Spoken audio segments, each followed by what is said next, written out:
ಪಡೆದೆನು ನಾನು ಸತ್ಯ ಸುಂದರ ತ್ರಿಮೂರ್ತಿ ಶಿವ ಭಗವಾನ್.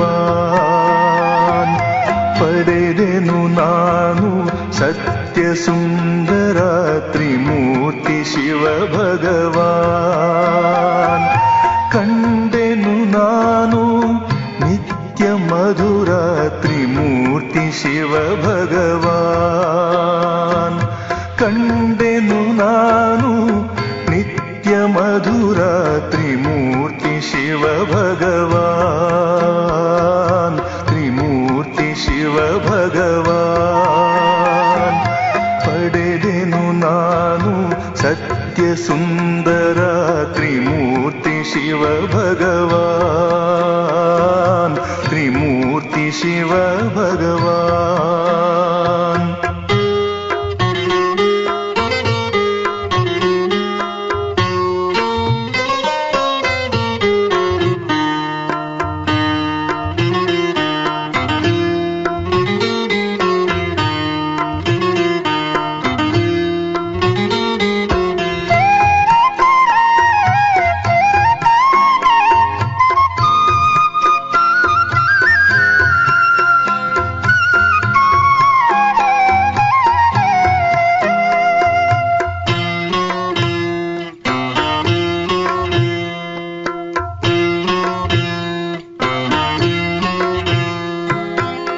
ಸಂಗಮಯುಗವು ಪಾವನ ಯುಗವು ಕಳೆಯುತ್ತಿಹುದು ಈಗ.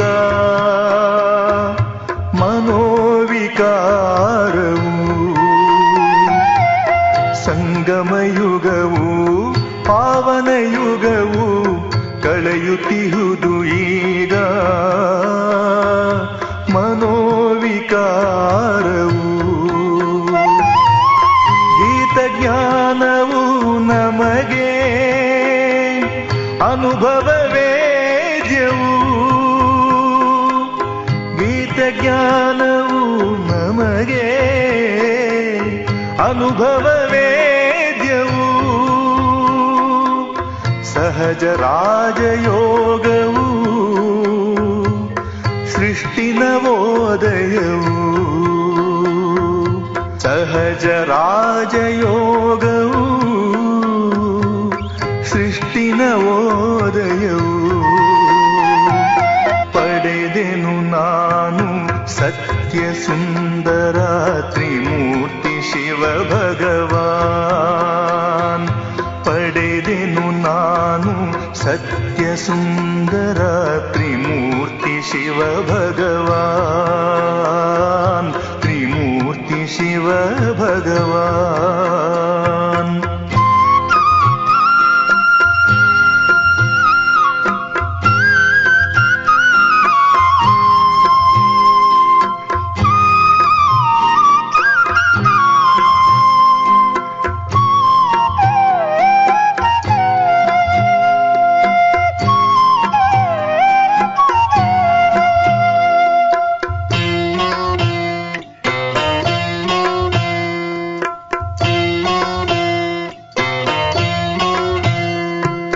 ಬದಲಾಗುತ್ತಿದೆ ನೋಡಿ ಈ ಜಗವು ಸಂಶಯದಿ ಜನರ.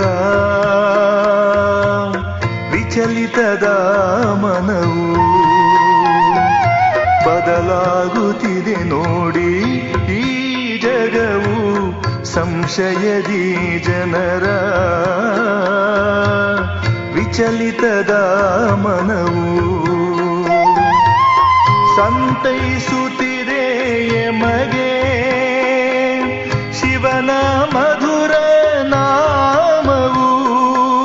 ಸಂತೈಸುತ್ತಿದೆ ಎಮಗೆ ಶಿವನ ಮಧುರ ನಾಮವು. ಪುಣ್ಯದ ಫಲದಿ ಜ್ಞಾನವ ಪಡೆದೆವು ನಾವು. ಪುಣ್ಯದ ಫಲದಿ ಜ್ಞಾನವ ಪಡೆದೆವು ನಾವು. ಪಡೆದೆನು ನಾನು ಸತ್ಯ ಸುಂದರ ತ್ರಿಮೂರ್ತಿ ಶಿವ ಭಗವಾನ್. ಪಡೆ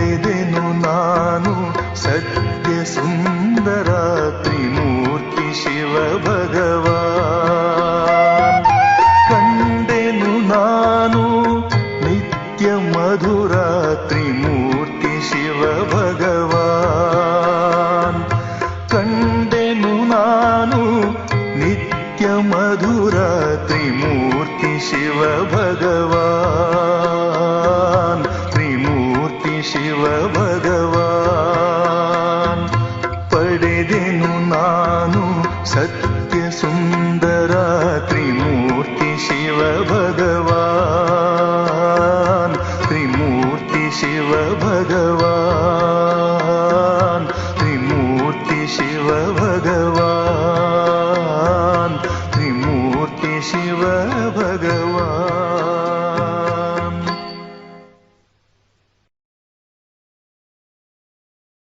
ಓಂ ಶಾಂತಿ. ಇಂದಿನ ದಿನಾಂಕ 15/3/2024. ಪ್ರಾರ್ಥ ಮುರುಳಿ ಬಾಪ್ತಾದ ಮಧುಬನ. ಮಧುರ ಮಕ್ಕಳೇ, ಜ್ಞಾನ ಸಾಗರ ತಂದೆಯು ನಿಮಗೆ ರತ್ನಗಳ ತಟ್ಟೆಗಳನ್ನು ತುಂಬಿ ತುಂಬಿ ಕೊಡುತ್ತಾರೆ. ಎಷ್ಟು ಬೇಕೋ ಅಷ್ಟು ನಿಮ್ಮ ಜೋಳಿಗೆಯನ್ನು ತುಂಬಿಸಿಕೊಳ್ಳಿ. ಎಲ್ಲ ಚಿಂತೆಗಳಿಂದ ನಿಶ್ಚಿಂತರಾಗಿ ಬಿಡಿ. ಪ್ರಶ್ನೆ: ಜ್ಞಾನ ಮಾರ್ಗದ ಯಾವ ಮಾತನ್ನು ಭಕ್ತಿ ಮಾರ್ಗದಲ್ಲಿಯೂ ಇಷ್ಟಪಡುತ್ತಾರೆ? ಉತ್ತರ: ಸ್ವಚ್ಛತೆ. ಜ್ಞಾನ ಮಾರ್ಗದಲ್ಲಿ ತಾವು ಮಕ್ಕಳು ಸ್ವಚ್ಛವಾಗುತ್ತೀರಿ. ತಂದೆಯು ನಿಮ್ಮ ಮೈಲಿಗೆ ವಸ್ತ್ರಗಳನ್ನು ಸ್ವಚ್ಛ ಮಾಡಲು ಬರುತ್ತಾರೆ. ಆತ್ಮವು ಯಾವಾಗ ಸ್ವಚ್ಛ ಅರ್ಥಾತ್ ಪಾವನವಾಗಿ ಬಿಡುತ್ತದೆಯೋ ಆಗ ಮನೆಗೆ ಹೋಗುವ ಹಾರುವ ರೆಕ್ಕೆಗಳು ಬಂದು ಬಿಡುತ್ತವೆ. ಭಕ್ತಿಯಲ್ಲಿಯೂ ಸಹ ಸ್ವಚ್ಛತೆಯನ್ನು ಬಹಳ ಇಷ್ಟಪಡುತ್ತಾರೆ. ಸ್ವಚ್ಛವಾಗುವುದಕ್ಕಾಗಿ ಗಂಗೆಯಲ್ಲಿ ಹೋಗಿ ಸ್ನಾನ ಮಾಡುತ್ತಾರೆ. ಆದರೆ ನೀರಿನಿಂದ ಆತ್ಮವು ಸ್ವಚ್ಛವಾಗಲು ಸಾಧ್ಯವಿಲ್ಲ. ಓಂ ಶಾಂತಿ. ಮಧುರಾತಿ ಮಧುರ ಮಕ್ಕಳೇ, ನೀವು ನೆನಪಿನ ಯಾತ್ರೆಯನ್ನು ಮರೆಯಬಾರದು. ಮುಂಜಾನೆಯ ಸಮಯದಲ್ಲಿ ಹೇಗೆ ಶಾಂತವಾಗಿರುವ ಅಭ್ಯಾಸ ಮಾಡುತ್ತೀರಿ, ಮಾತನಾಡುವುದಿಲ್ಲ. ಏಕೆಂದರೆ ಅದು ನಿರ್ವಾಣಧಾಮದಲ್ಲಿ ಹೋಗುವ ಯುಕ್ತಿಯಾಗಿದೆ. ಪಾವನರಾಗದ ಹೊರತು ನೀವು ಮಕ್ಕಳು ಹೋಗಲು ಸಾಧ್ಯವಿಲ್ಲ, ಆರಲು ಸಾಧ್ಯವಿಲ್ಲ. ಇದೂ ಸಹ ನಿಮಗೆ ತಿಳಿದಿದೆ. ಯಾವಾಗ ಸತ್ಯಯುಗವಾಗುತ್ತದೆಯೋ ಆಗ ಅನೇಕ ಆತ್ಮಗಳು ಆರಿ ಪರಮಧಾಮಕ್ಕೆ ಹೋಗುತ್ತಾರೆ. ಈಗಂತೂ ಎಷ್ಟು ಕೋಟಿ ಆತ್ಮಗಳಿದ್ದಾರೆ. ಆದರೆ ಸತ್ಯಯುಗದಲ್ಲಿ ಕೆಲವು ಲಕ್ಷಗಳಷ್ಟು ಆತ್ಮಗಳೇ ಅಲ್ಲಿ ಇರುತ್ತಾರೆ. ಉಳಿದೆಲ್ಲರೂ ಪರಮಧಾಮದಲ್ಲಿ ಇರುತ್ತಾರೆ. ಅವಶ್ಯವಾಗಿ ಯಾರೋ ಬಂದು ರೆಕ್ಕೆಗಳನ್ನು ನೀಡುತ್ತಾರಲ್ಲವೇ? ಈ ನೆನಪಿನ ಯಾತ್ರೆಯಿಂದಲೇ ಆತ್ಮವು ಪವಿತ್ರವಾಗಿ ಬಿಡುತ್ತದೆ. ಇದರ ವಿನಃ ಪಾವನರಾಗಲು ಮತ್ಯಾವುದೇ ಉಪಾಯವಿಲ್ಲ. ಪತಿತ ಪಾವನ ಒಬ್ಬ ತಂದೆಗೆ ಹೇಳುತ್ತಾರೆ. ಮತ್ತೆ ಅವರನ್ನು ಕೆಲವರು ಈಶ್ವರನೆಂತಲೂ ಕೆಲವರು ಪರಮಾತ್ಮನೆಂತಲೂ ಅಥವಾ ಭಗವಂತನೆಂದು ಹೇಳುತ್ತಾರೆ. ತಂದೆಯು ಒಬ್ಬರೇ ಆಗಿದ್ದಾರೆ, ಅನೇಕರಲ್ಲ. ಎಲ್ಲ ಆತ್ಮಗಳಿಗೆ ಒಬ್ಬರೇ ತಂದೆಯಾಗಿದ್ದಾರೆ. ಲೌಕಿಕ ತಂದೆ ಎಲ್ಲರಿಗೂ ಬೇರೆ ಬೇರೆ ಆಗಿರುತ್ತಾರೆ. ಆದರೆ ಪಾರಲೌಕಿಕ ತಂದೆಯು ಎಲ್ಲರಿಗೂ ಒಬ್ಬರೇ ಆಗಿದ್ದಾರೆ. ಅವರೊಬ್ಬರು ಯಾವಾಗ ಬರುತ್ತಾರೆಯೋ ಆಗ ಎಲ್ಲರಿಗೆ ಸುಖವನ್ನು ಕೊಟ್ಟು ಹೋಗುತ್ತಾರೆ. ಮತ್ತೆ ಸುಖದಲ್ಲಿ ಅವರನ್ನು ನೆನಪು ಮಾಡುವ ಅವಶ್ಯಕತೆ ಇಲ್ಲ. ಅದು ಸಹ ಕಳೆದು ಹೋಯಿತಲ್ಲವೇ? ಈಗ ತಂದೆಯು ಕುಳಿತು ಭೂತ, ಭವಿಷ್ಯತ್ ಮತ್ತು ವರ್ತಮಾನದ ರಹಸ್ಯವನ್ನು ತಿಳಿಸುತ್ತಾರೆ. ಈ ವೃಕ್ಷದ ಭೂತ, ಭವಿಷ್ಯತ್, ವರ್ತಮಾನವು ಬಹಳ ಸಹಜವಾಗಿದೆ. ಬೀಜದಿಂದ ವೃಕ್ಷವು ಹೇಗಾಗುತ್ತದೆ ಎಂಬುದನ್ನು ನೀವೂ ಸಹ ತಿಳಿದಿದ್ದೀರಿ. ಅದು ಮತ್ತೆ ವೃದ್ಧಿಯನ್ನು ಹೊಂದುತ್ತಾ ಕೊನೆಗೆ ಅಂತ್ಯವು ಬಂದು ಬಿಡುತ್ತದೆ.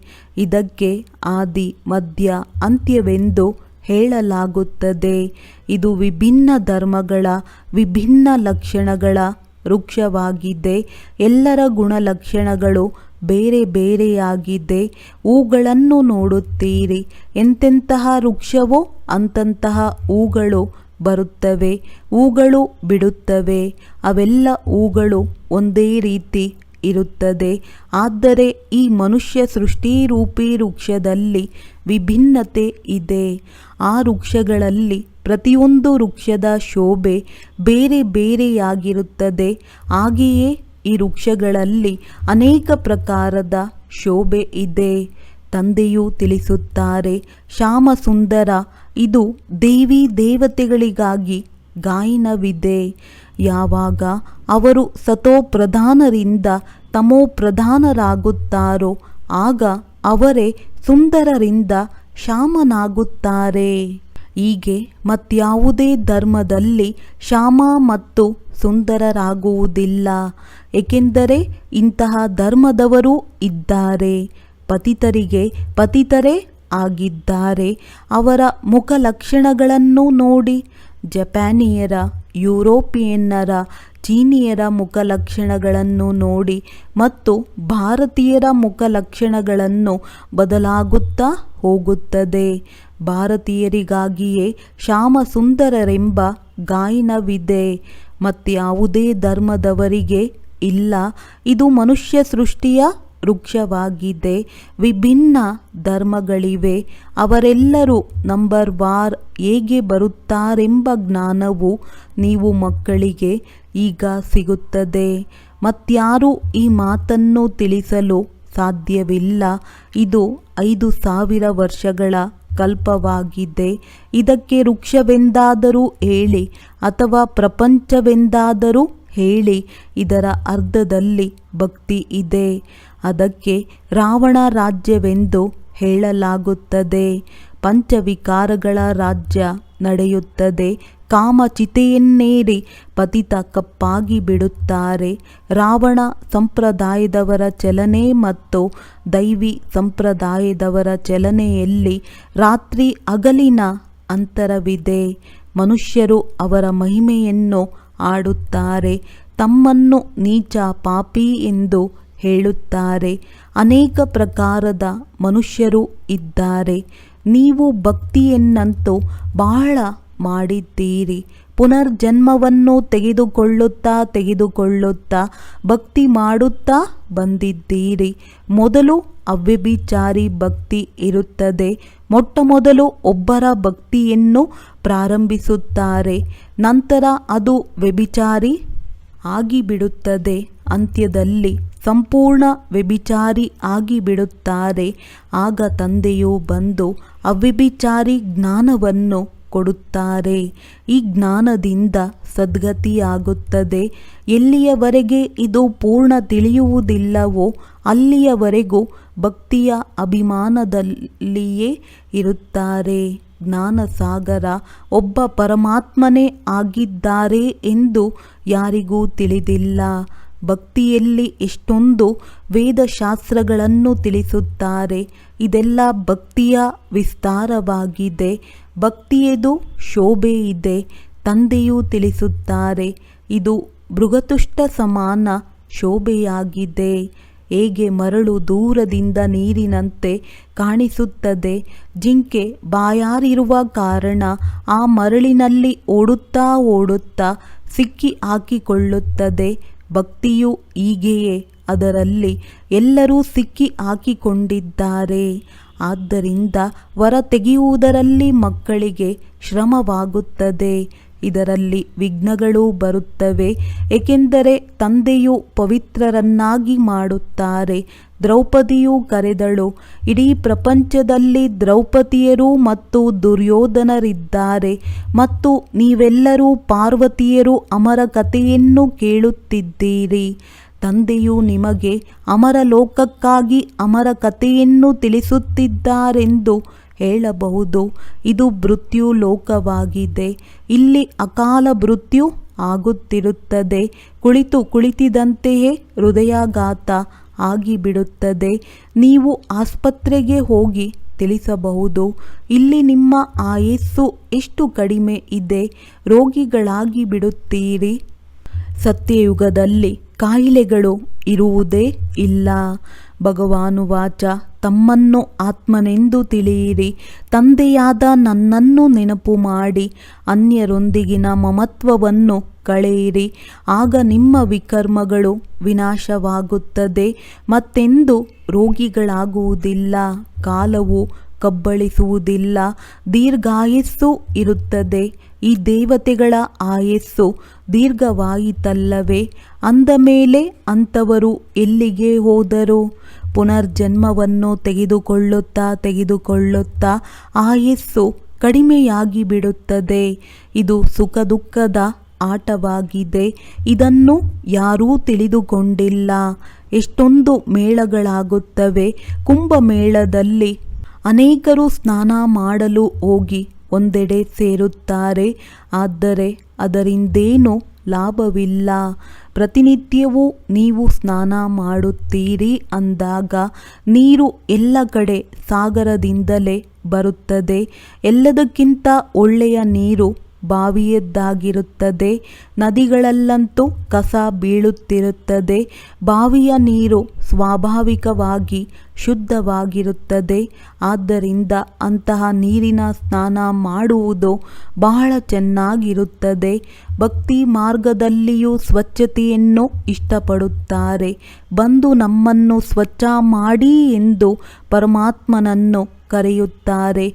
ಕೊಳಕಾಗಿರುವ ವಸ್ತ್ರಗಳನ್ನು ಸ್ವಚ್ಛಗೊಳಿಸಿ ಎಂದು ಗುರುನಾನಕನೂ ಸಹ ಪರಮಾತ್ಮನ ಮಹಿಮೆ ಆಡಿದ್ದಾರೆ ಅಂದಾಗ ತಂದೆಯೇ ಬಂದು ಕೊಳಕು ವಸ್ತ್ರಗಳನ್ನು ಸ್ವಚ್ಛ ಮಾಡುತ್ತಾರೆ. ಇಲ್ಲಿ ತಂದೆಯು ಆತ್ಮವನ್ನು ಸ್ವಚ್ಛಗೊಳಿಸುತ್ತಾರೆ.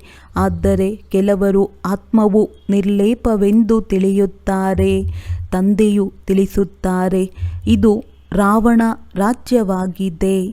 ಸೃಷ್ಟಿಯದು ಇಳಿಯುವ ಕಲೆಯಾಗಿದೆ. ನಿನ್ನಿಂದ ಸರ್ವರ ಉದ್ಧಾರವಾಗುತ್ತದೆ ಎಂದು ಗಾಯನವಿದೆ. ಸರ್ವರ ಸದ್ಗತಿಯಾಗಿ ಬಿಡುತ್ತದೆ. ಏ ತಂದೆಯೇ, ತಮ್ಮ ಮೂಲಕ ಎಲ್ಲರ ಉದ್ಧಾರವಾಗಿ ಬಿಡುತ್ತದೆ. ಸತ್ಯಯುಗದಲ್ಲಿ ಎಲ್ಲರ ಉದ್ಧಾರವಾಗುತ್ತದೆ. ಅಲ್ಲಿ ಎಲ್ಲರೂ ಶಾಂತಿಯಲ್ಲಿರುತ್ತಾರೆ. ಒಂದೇ ರಾಜ್ಯವಿರುತ್ತದೆ. ಆ ಸಮಯದಲ್ಲಿ ಮತ್ತೆಲ್ಲರೂ ಶಾಂತಿಧಾಮದಲ್ಲಿರುತ್ತಾರೆ. ವಿಶ್ವದಲ್ಲಿ ಶಾಂತಿ ಸ್ಥಾಪನೆಯಾಗಲಿ ಎಂದು ಇಲ್ಲಿ ತಲೆಕೆಡಿಸಿಕೊಳ್ಳುತ್ತಾರೆ. ಅವರೊಂದಿಗೆ ಕೇಳಿ, ಮೊದಲು ಎಂದಾದರೂ ವಿಶ್ವದಲ್ಲಿ ಶಾಂತಿ ಇತ್ತೇ? ಅದನ್ನು ಮತ್ತೆ ನೀವು ಬೇಡುತ್ತಿದ್ದೀರಿ. ಕಲಿಯುಗವು ಇನ್ನೂ 40,000 ವರ್ಷಗಳಿದೆ ಎಂದು ಹೇಳಿಬಿಡುತ್ತಾರೆ. ಮನುಷ್ಯರು ಘೋರ ಅಂಧಕಾರದಲ್ಲಿ ಇದ್ದಾರೆ. 5,000 ವರ್ಷಗಳ ಪೂರ್ಣಕಲ್ಪವೆಲ್ಲಿ? ಒಂದು ಕಲಿಯುಗದ್ದೇ 40,000 ವರ್ಷಗಳೆಲ್ಲಿ? ಇನ್ನೂ 40,000 ವರ್ಷಗಳಿದೆ ಎಂದು ಹೇಳಿಬಿಡುತ್ತಾರೆ. ಅನೇಕ ಮತಗಳಿವೆ. ತಂದೆಯೇ ಬಂದು ಸತ್ಯವನ್ನು ತಿಳಿಸುತ್ತಾರೆ. ಜನ್ಮಗಳು 84 ಆಗಿವೆ. ಲಕ್ಷಾಂತರ ವರ್ಷಗಳಾಗಿದ್ದರೆ ಮನುಷ್ಯರು ಪ್ರಾಣಿ ಜನ್ಮವನ್ನು ಪಡೆಯುತ್ತಿದ್ದರು. ಆದರೆ ನಿಯಮವೇ ಇಲ್ಲ. ಮನುಷ್ಯರೇ 84 ಜನ್ಮಗಳನ್ನು ತೆಗೆದುಕೊಳ್ಳುತ್ತಾರೆ. ಅದರ ಲೆಕ್ಕವನ್ನು ತಂದೆಯೂ ತಿಳಿಸುತ್ತಾರೆ. ಈ ಜ್ಞಾನವನ್ನು ನೀವು ಮಕ್ಕಳೇ ಧಾರಣೆ ಮಾಡಬೇಕಾಗಿದೆ. ಋಷಿಮುನಿಗಳಿಗೂ ಸಹ ನೇತಿ ಅರ್ಥಾತ್ ನಮಗೂ ಗೊತ್ತಿಲ್ಲವೆಂದು ಹೇಳುತ್ತಾರೆಂದರೆ ಅವರು ನಾಸ್ತಿಕರಾದರು. ಅವಶ್ಯವಾಗಿ ಯಾರಾದರೂ ಆಸ್ತಿಕರಿರುತ್ತಾರೆ ಅಂದಾಗ ಆ ಆಸ್ತಿಕರು ದೇವತೆಗಳಾಗಿದ್ದಾರೆ. ನಾಸ್ತಿಕರು ರಾವಣ ರಾಜ್ಯದಲ್ಲಿ ಇದ್ದಾರೆ. ಜ್ಞಾನದಿಂದ ನೀವು ಆಸ್ತಿಕರಾಗುತ್ತೀರಿ. ಮತ್ತೆ ನಿಮಗೆ 21 ಜನ್ಮಗಳ ಆಸ್ತಿಯು ಸಿಕ್ಕಿಬಿಡುತ್ತದೆ. ನಂತರ ಜ್ಞಾನದ ಅವಶ್ಯಕತೆ ಇರುವುದಿಲ್ಲ. ಈಗ ಪುರುಷೋತ್ತಮ ಸಂಗಮಯುಗವಾಗಿದೆ. ಈ ಸಮಯದಲ್ಲಿ ನಾವು ಉತ್ತಮ ಪುರುಷರು ಸ್ವರ್ಗದ ಮಾಲೀಕರಾಗುತ್ತಿದ್ದೇವೆ. ಇದರಲ್ಲಿ ಯಾರೆಷ್ಟು ಓದುತ್ತಾರೆಯೋ ಅಷ್ಟು ಶ್ರೇಷ್ಠ ಪದವಿಯನ್ನು ಪಡೆಯುತ್ತಾರೆ. ಓದಿದರೆ ವಿಶ್ವದ ಮಾಲೀಕರಾಗುತ್ತಾರೆ. ಇಲ್ಲವೆಂದರೆ ಪದವಿ ಕಡಿಮೆಯಾಗುತ್ತದೆ. ಆದರೆ ಅದು ಸುಖದ ರಾಜಧಾನಿಯಾಗಿದೆ. ಇದು ದುಃಖದ ರಾಜಧಾನಿಯಾಗಿದೆ. ನಾಸ್ತಿಕರಾದರೆ ದುಃಖವಾಗುತ್ತದೆ. ಭಾರತವು ಯಾವಾಗ ಬಹಳ ಸಾಹುಕಾರನಾಗಿತ್ತೋ ಆಗ ಅಪಾರ ಧನವಿತ್ತೋ. ಸೋಮನಾಥ ಮಂದಿರವನ್ನು ಸಹ ಎಷ್ಟು ದೊಡ್ಡದನ್ನಾಗಿ ಮಾಡಿದ್ದಾರೆ. ಮಂದಿರವನ್ನು ನಿರ್ಮಿಸುವುದಕ್ಕಾಗಿಯೇ ಇಷ್ಟು ಹಣವನ್ನು ಇಟ್ಟಿದ್ದಾರೆಂದರೆ ಅವರ ಬಳಿ ಇನ್ನೆಷ್ಟು ಸಂಪತ್ತಿದ್ದಿರಬಹುದು. ಅಂದ ಮೇಲೆ ಅವರಿಗೆ ಇಷ್ಟೊಂದು ಸಂಪತ್ತು ಎಲ್ಲಿಂದ ಸಿಕ್ಕಿತು? ಶಾಸ್ತ್ರಗಳಲ್ಲಿ ಸಾಗರನು ತಟ್ಟೆಗಳನ್ನು ತುಂಬಿ ತುಂಬಿ ಕೊಟ್ಟನೆಂದು ಬರೆದಿದ್ದಾರೆ. ಈಗ ಜ್ಞಾನ ಸಾಗರನು ನಿಮಗೆ ರತ್ನಗಳ ತಟ್ಟೆಗಳನ್ನು ತುಂಬಿ ಕೊಡುತ್ತಾರೆ. ಈಗ ನಿಮಗೆ ಜೋಳಿಗೆಯೂ ತುಂಬುತ್ತಿದೆ. ಅವರು ಶಂಕರನ ಮುಂದೆ ಹೋಗಿ ಜೋಳಿಗೆಯನ್ನು ತುಂಬಿಸು ಎಂದು ಕೇಳುತ್ತಾರೆ. ತಂದೆಯನ್ನು ಅರಿತುಕೊಂಡಿಲ್ಲ. ಈಗ ನಿಮಗೆ ಗೊತ್ತಿದೆ, ತಂದೆಯು ತಮ್ಮ ಜೋಳಿಗೆಯನ್ನು ತುಂಬಿಸುತ್ತಿದ್ದಾರೆ. ಯಾರೆಷ್ಟು ಬೇಕೋ ತುಂಬಿಸಿಕೊಳ್ಳಬಹುದು. ಎಷ್ಟು ಚೆನ್ನಾಗಿ ಓದುತ್ತೀರೋ ಅಷ್ಟು ವಿದ್ಯಾರ್ಥಿ ವೇತನವು ಸಿಗುತ್ತದೆ. ಶ್ರೇಷ್ಠಾತಿ ಶ್ರೇಷ್ಠ ಡಬಲ್ ಕಿರೀಟಧಾರಿಗಳಾದರೂ ಆಗಿ, ಬಡ ಪ್ರಜೆಗಳಾದರೂ ಆಗಿ, ಅಥವಾ ದಾಸದಾಸಿಯರಾದರೂ ಆಗಿ, ಎಲ್ಲವೂ ನಿಮ್ಮ ಮೇಲೆ ಆಧಾರವಾಗಿದೆ. ಅನೇಕರು ವಿಚ್ಛೇದನವನ್ನು ಕೊಟ್ಟು ಬಿಡುತ್ತಾರೆ. ಇದು ಸಹ ನಾಟಕದಲ್ಲಿ ನಿಗದಿಯಾಗಿದೆ. ಇದಕ್ಕೆ ತಂದೆಯು ತಿಳಿಸುತ್ತಾರೆ, ನನಗೆ ಯಾವುದೇ ಚಿಂತೆ ಇಲ್ಲ. ಚಿಂತೆಯಿಂದ ಮುಕ್ತನಾಗಿದ್ದೇನೆ, ಅರ್ಥಾತ್ ನಿಶ್ಚಿಂತನಾಗಿದ್ದೇನೆ. ನಿಮ್ಮನ್ನು ಹಾಗೆ ಮಾಡುತ್ತಿದ್ದೇನೆ. ಚಿಂತೆಯಿಂದ ನಿಶ್ಚಿಂತರನ್ನಾಗಿ ಮಾಡುವ ಸದ್ಗುರು ಸ್ವಾಮಿ ಎಂದರೆ ಯಾರು ಎಲ್ಲರ ತಂದೆಯಾಗಿದ್ದಾರೆ ಅವರಿಗೆ ಮಾಲೀಕನೆಂದು ಹೇಳುತ್ತಾರೆ. ನಾನು ನಿಮ್ಮ ಬೇಹದ್ದಿನ ಶಿಕ್ಷಕನಾಗಿದ್ದೇನೆ ಎಂದು ತಂದೆಯು ತಿಳಿಸುತ್ತಾರೆ. ಭಕ್ತಿ ಮಾರ್ಗದಲ್ಲಿ ಅನೇಕ ಶಿಕ್ಷಕರಿಂದ ಅನೇಕ ಪ್ರಕಾರದ ವಿದ್ಯೆಯನ್ನು ಓದುತ್ತೀರಿ. ತಂದೆಯು ನಿಮಗೆ ಏನನ್ನು ಓದಿಸುತ್ತಾರೆಯೋ ಇದು ಎಲ್ಲದಕ್ಕಿಂತ ಭಿನ್ನವಾಗಿರುವ ಜ್ಞಾನವಾಗಿದೆ. ಅವರು ಜ್ಞಾನ ಸಾಗರನಾಗಿದ್ದಾರೆ. ಎಲ್ಲರ ಹೃದಯವನ್ನು ಅರಿತಿರುವವರು ಎಂದು ಹೇಳಬಾರದು. ತಾವಂತೂ ತಮ್ಮ ಆಂತರ್ಯವನ್ನು ಅರಿತಿದ್ದೀರಿ ಎಂದು ಅನೇಕರು ಹೇಳುತ್ತಾರೆ. ಆದರೆ ತಂದೆಯು ತಿಳಿಸುತ್ತಾರೆ, ನಾನು ಏನನ್ನೂ ತಿಳಿದಿಲ್ಲ. ನಾನು ಕೇವಲ ನೀವು ಮಕ್ಕಳಿಗೆ ಓದಿಸಲು ಬರುತ್ತೇನೆ. ನೀವು ಆತ್ಮರು ತಮ್ಮ ಸಿಂಹಾಸನ ಮೇಲೆ ವಿರಾಜಮಾನರಾಗಿದ್ದೀರಿ. ನೀವು ಆತ್ಮರು ತಮ್ಮ ಸಿಂಹಾಸನದ ಮೇಲೆ ವಿರಾಜಮಾನನಾಗಿದ್ದೀರಿ. ನಾನೂ ಸಹ ಈ ಸಿಂಹಾಸನದ ಮೇಲೆ ಕುಳಿತಿದ್ದೇನೆ. ಆತ್ಮವು ಎಷ್ಟು ಸೂಕ್ಷ್ಮ ಬಿಂದುವಾಗಿದೆ ಎಂಬುದನ್ನು ಯಾರೂ ತಿಳಿದುಕೊಂಡಿಲ್ಲ. ಆದ್ದರಿಂದಲೇ ತಂದೆಯು ತಿಳಿಸುತ್ತಾರೆ, ಮೊದಲು ಆತ್ಮವನ್ನು ತಿಳಿಯಿರಿ, ನಂತರ ತಂದೆಯನ್ನು ತಿಳಿಯುತ್ತೀರಿ. ತಂದೆಯು ಮೊಟ್ಟಮೊದಲು ಆತ್ಮದ ಜ್ಞಾನವನ್ನೇ ತಿಳಿಸುತ್ತಾರೆ, ನಂತರ ತಂದೆಯ ಪರಿಚಯವನ್ನು ಕೊಡುತ್ತಾರೆ. ಭಕ್ತಿ ಮಾರ್ಗದಲ್ಲಿ ಸಾಲಿಗ್ರಾಮಗಳನ್ನು ತಯಾರು ಮಾಡಿ ಪೂಜೆ ಮಾಡಿ ಮತ್ತೆ ಸಮಾಪ್ತಿ ಮಾಡುತ್ತಾರೆ. ಇದೆಲ್ಲವೂ ಗೊಂಬೆಗಳ ಪೂಜೆಯಾಗಿದೆ ಎಂದು ತಂದೆಯು ತಿಳಿಸುತ್ತಾರೆ. ಯಾರು ಇವೆಲ್ಲ ಮಾತುಗಳನ್ನು ಚೆನ್ನಾಗಿ ಅರಿತುಕೊಳ್ಳುತ್ತಾರೆಯೋ ಅವರು ಅನ್ಯರ ಕಲ್ಯಾಣವನ್ನು ಮಾಡುತ್ತಾರೆ. ತಂದೆಯು ಕಲ್ಯಾಣಕಾರಿ ಆಗಿದ್ದಾರೆ ಅಂದ ಮೇಲೆ ಮಕ್ಕಳು ಆಗಬೇಕಾಗಿದೆ.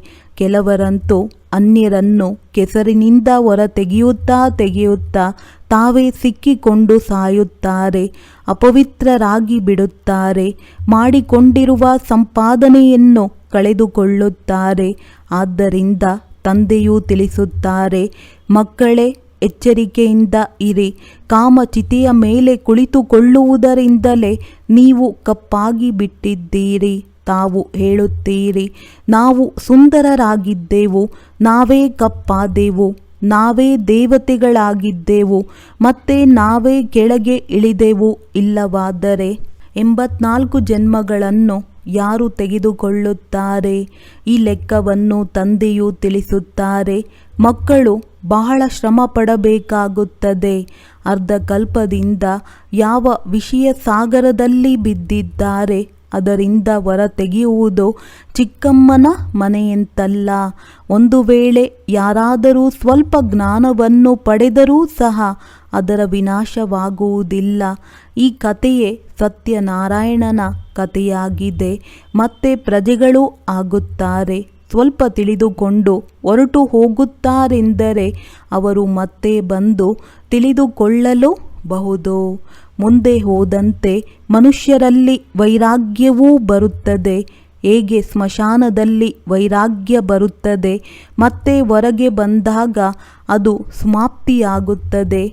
ಹಾಗೆಯೇ ನೀವು ತಿಳಿಸಿದಾಗ ಚೆನ್ನಾಗಿದೆ ಚೆನ್ನಾಗಿದೆ ಎನ್ನುತ್ತಾರೆ. ಹೊರಗೆ ಹೋದ ಕೂಡಲೇ ಮಾಯೆಯು ತಲೆ ತಿರುಗಿಸಿ ಬಿಡುತ್ತದೆ. ಕೋಟಿಯಲ್ಲಿ ಕೆಲವರೇ ಬರುತ್ತಾರೆ. ರಾಜ್ಯ ಪದವಿಯನ್ನು ಪಡೆಯುವುದರಲ್ಲಿ ಪರಿಶ್ರಮವಾಗುತ್ತದೆ. ಪ್ರತಿಯೊಬ್ಬರೂ ಸಹ ತಮ್ಮೊಂದಿಗೆ ಕೇಳಿಕೊಳ್ಳಿ, ನಾವು ತಂದೆಯು ಎಷ್ಟು ನೆನಪು ಮಾಡುತ್ತೇವೆ, ತಂದೆಯ ನೆನಪು ಮರೆತು ಹೋಗುತ್ತದೆ ಎಂದು ಹೇಳುತ್ತಾರೆ. ಅರೆ, ಅಜ್ಞಾನ ಕಾಲದಲ್ಲಿ ಎಂದಾದರೂ ನಮಗೆ ತಂದೆಯೇ ಮರೆತು ಹೋಗುತ್ತಾರೆಂದು ಹೇಳುತ್ತಾರೆಯೇ? ತಂದೆಯು ತಿಳಿಸುತ್ತಾರೆ, ಬಲೆ ಎಷ್ಟೇ ಬಿರುಗಾಳಿಗಳು ಬರಲಿ ನೀವು ಅಲುಗಾಡಬಾರದು. ಬಿರುಗಾಳಿ ಬರುತ್ತದೆ, ಕೇವಲ ಕರ್ಮೇಂದ್ರಿಯಗಳಿಂದ ಅಂತಹ ಕರ್ಮ ಮಾಡಬಾರದು. ಬಾಬಾ ಮಾಯೆಯು ಮೋಡಿ ಮಾಡಿಬಿಟ್ಟಿದೆ ಎಂದು ಹೇಳುತ್ತಾರೆ. ತಂದೆಯು ತಿಳಿಸುತ್ತಾರೆ, ಮಧುರಾತಿ ಮಧುರ ಮಕ್ಕಳೇ, ನನ್ನನ್ನು ನೆನಪು ಮಾಡಿ, ಆಗ ತುಕ್ಕು ಬಿಟ್ಟು ಹೋಗುತ್ತದೆ. ಆತ್ಮದಲ್ಲಿ ಏರಿರುವ ತುಕ್ಕು ನೆನಪಿನಿಂದಲೇ ಬಿಡುತ್ತದೆ. ತಂದೆಯು ಬಿಂದುವಾಗಿದ್ದಾರೆ. ತುಕ್ಕನ್ನು ಕಳೆಯಲು ತಂದೆಯ ನೆನಪಿನ ವಿನಃ ಮತ್ಯಾವುದೇ ಉಪಾಯವಿಲ್ಲ. ಒಳ್ಳೆಯದು. ಮಧುರಾತಿ ಮಧುರ ಅಗಲಿ ಹೋಗಿ ಮರಳಿ ಸಿಕ್ಕಿರುವ ಮಕ್ಕಳ ಪ್ರತಿ ಮಾತ್ಪಿತಾ ಬಾಪ್ತಾದರವರ ನೆನಪು, ಪ್ರೀತಿ ಹಾಗೂ ಸುಪ್ರಭಾತ. ಆತ್ಮಿಕ ಮಕ್ಕಳಿಗೆ ಆತ್ಮಿಕ ತಂದೆಯ ನಮಸ್ತೆ. ಧಾರಣೆಗಾಗಿ ಮುಖ್ಯ ಸಾರ: ನಾವು ಕಲ್ಯಾಣಕಾರಿ ತಂದೆಯ ಮಕ್ಕಳಾಗಿದ್ದೇವೆ. ಆದ್ದರಿಂದ ತಮ್ಮ ಮತ್ತು ಸರ್ವರ ಕಲ್ಯಾಣ ಮಾಡಬೇಕಾಗಿದೆ. ಮಾಡಿಕೊಂಡಿರುವ ಸಂಪಾದನೆಯೇ ಸಮಾಪ್ತಿಯಾಗುವ ಯಾವುದೇ ಕರ್ಮ ಮಾಡಬಾರದು. ಇದರಲ್ಲಿ ಎಚ್ಚರಿಕೆಯಿಂದ ಇರಬೇಕು. ವಿದ್ಯೆಯನ್ನು ಚೆನ್ನಾಗಿ ಓದಿ ಜ್ಞಾನರತ್ನಗಳಿಂದ ತಮ್ಮ ಜೋಳಿಗೆಯನ್ನು ಸಂಪನ್ನ ಮಾಡಿಕೊಳ್ಳಬೇಕಾಗಿದೆ. ವಿದ್ಯಾರ್ಥಿ ವೇತನವನ್ನು ಪಡೆಯುವ ಪುರುಷಾರ್ಥ ಮಾಡಬೇಕಾಗಿದೆ. ತಂದೆಯ ಸಮಾನ ಚಿಂತೆಗಳಿಂದ ಮುಕ್ತ ನಿಶ್ಚಿಂತರಾಗಿರಬೇಕಾಗಿದೆ. ವರದಾನ: ಪರಿಶೀಲಿಸುವಂತಹ ಶಕ್ತಿಯ ಮೂಲಕ ಹಳೆಯ ಸ್ವಭಾವ ಸಂಸ್ಕಾರದಿಂದ ಭಿನ್ನ ಆಗುವಂತಹ ಮಾಯಾಜೀತ್ ಭವ. ಈ ಹಳೆಯ ದೇಹದ ಸ್ವಭಾವ ಮತ್ತು ಸಂಸ್ಕಾರ ಬಹಳ ಕಠಿಣವಾಗಿದೆ. ಯಾವುದು ಮಾಯಾಜೀತ್ ಆಗುವುದರಲ್ಲಿ ಬಹಳ ದೊಡ್ಡ ವಿಘ್ನ ರೂಪವಾಗುವುದು. ಸ್ವಭಾವ ಸಂಸ್ಕಾರ ರೂಪಿ ಸರ್ಪ ಸಮಾಪ್ತಿಯಾಗಿ ಬಿಡುವುದು. ಆದರೆ ಒಂದು ಗೆರೆ ಉಳಿದು ಬಿಡುತ್ತದೆ. ಯಾವುದು ಸಮಯ ಬಂದಾಗ ಪದೇ ಪದೇ ಮೋಸ ಮಾಡಿಬಿಡುವುದು. ಎಷ್ಟೋ ಸಮಯ ಮಾಯೆಗೆ ಇಷ್ಟು ವಶೀಭೂತರಾಗಿ ಬಿಡುತ್ತಾರೆ. ಯಾವುದರಿಂದ ತಪ್ಪನ್ನು ತಪ್ಪು ಎಂದೂ ತಿಳಿಯುವುದಿಲ್ಲ.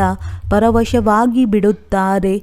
ಆದ್ದರಿಂದ ಚೆಕ್ ಮಾಡಿಕೊಳ್ಳಿ ಮತ್ತು ಪರಿಶೀಲಿಸಿ. ಶಕ್ತಿಯ ಮೂಲಕ ಹಳೆಯ ಮುಚ್ಚಿಕೊಂಡಿರುವ ಸ್ವಭಾವ ಸಂಸ್ಕಾರಗಳಿಂದ ಭಿನ್ನ ಆಗಿ ಆಗ ಮಾಯಾಜೀತ್ ಆಗುವಿರಿ.